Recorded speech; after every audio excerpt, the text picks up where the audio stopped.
भ्रष्टाचार बंद करो, बंद करो, बंद करो, भ्रष्टाचार बंद करो, बंद करो, बंद करो, भ्रष्टाचार बंद करो, बंद करो, बंद करो। बीना में हुए मुख्यमंत्री कन्यादान योजना के अंतर्गत जो भ्रष्टाचार बीना में सामने आया है वह बहुत ही दुर्भाग्यपूर्ण है। 400 से ज्यादा जोड़ों की शादी बीना में हुई थी, परंतु नगर पालिका और जनपद के पास केवल 60 आवेदन है दस्तावेजों के। शेष दस्तावेज किसके पास है, किसके कार्यालय में है और किस भ्रष्टाचार को छुपाने के लिए वो दस्तावेज छुपाए जा रहे हैं, ये जांच का विषय है। दूसरी बात, कांग्रेस पार्टी ने पहले भी एसडीएम साहब से आवेदन किया था कि योजना के पंजीयन सरकारी संस्थाओं से कराए जाएं, परंतु बीना विधायक ने राजनीतिक रसूख के कारण अपने निजी कार्यालय में पंजीयन कराए, जिसके कारण बहुत से बीना विधानसभा के लोग इस योजना से वंचित रहे।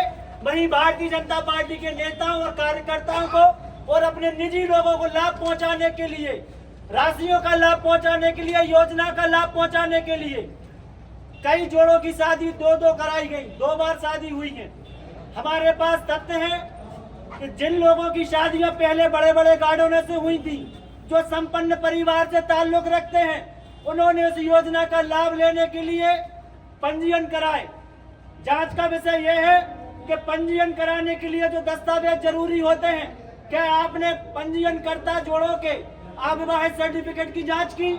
आपने जांच नहीं की। आपने सिर्फ अपने निजी लोगों को योजना देने के लिए, लाभ देने के लिए उनके पंजीयन रसूख के कारण अधिकारियों पर दबाव बनाकर उनके पंजीयन पूर्ण कराए हैं। हम कांग्रेस पार्टी के लोग ये मांग करते हैं कि जिन लोगों के माध्यम से यह भ्रष्टाचार हुआ है, जिन नेताओं का इसमें हाथ है, जिन रसूखदार नेताओं का इनमें हाथ है, उन पर भी कार्रवाई हो। साथ ही हम अधिकारियों पर भी कार्रवाई की मांग करते हैं जिन्होंने राजनीतिक लाभ के लिए, जिन्होंने राजनीतिक चाटुकारिता का लाभ लेने के लिए उन पंजीयनों को पास कराया है। हमारे पास प्रूफ है कई ऐसे आवेदनों का जो शादी में पहुंचने के पहले ही मांग भरे हुई थी, मंगलसूत्र पहने हुई थी। कई जोड़ों ने 7 फेरे भी नहीं लिए, सिर्फ खाना पूर्ति कर योजना का लाभ लेकर मुख्यमंत्री कन्यादान योजना से वो लोग घर चले गए हैं। दूसरा विषय यह है कि जो शेष दस्तावेज हैं, जब नगर पालिका में हमने जानकारी मांगी तो उनके पास केवल 60 आवेदन प्राप्त हुए, शेष उन्होंने जनपद का बताया। जब जनपद में हमने जानकारी चाही तो उन्होंने कहना था कि हमारे पास एक भी दस्तावेज नहीं है, हमारा इस योजना से कोई ताल्लुकात नहीं रहा। सारे दस्तावेज, सारे पंजीयन बीना विधायक के कार्यालय में हुए थे। अब ये जो भ्रष्टाचार हुआ है, इस भ्रष्टाचार का दोषी कौन है? अधिकारी है, एसडीएम है, सरकारी संस्था है या बीना विधायक है जिन्होंने अपने कार्यालय से पंजीयन कराए हैं? कांग्रेस पार्टी यदि बीना विधायक इसमें दोषी है तो उन पर भी कार्रवाई हो, और जो भी इस भ्रष्टाचार में शामिल है उन तमाम लोगों पर कार्रवाई की हम लोग मांग करते हैं। नगर पालिका अधिकारी से जब खर्चा का व्यय मांगा तो उनके पास उनका उत्तर हमें मिला, उन्होंने कहा हमारे पास कोई बिल ही नहीं।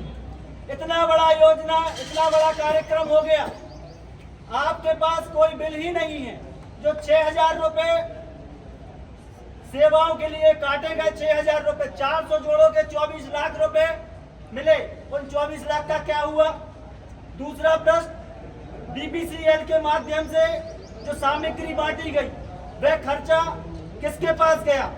तीसरा, जो सरकारी संस्था, जो सरकारी योजना से जो पैसा आया उसका वह खर्च क्या है, ये भी बीना की जनता जानना चाहती है।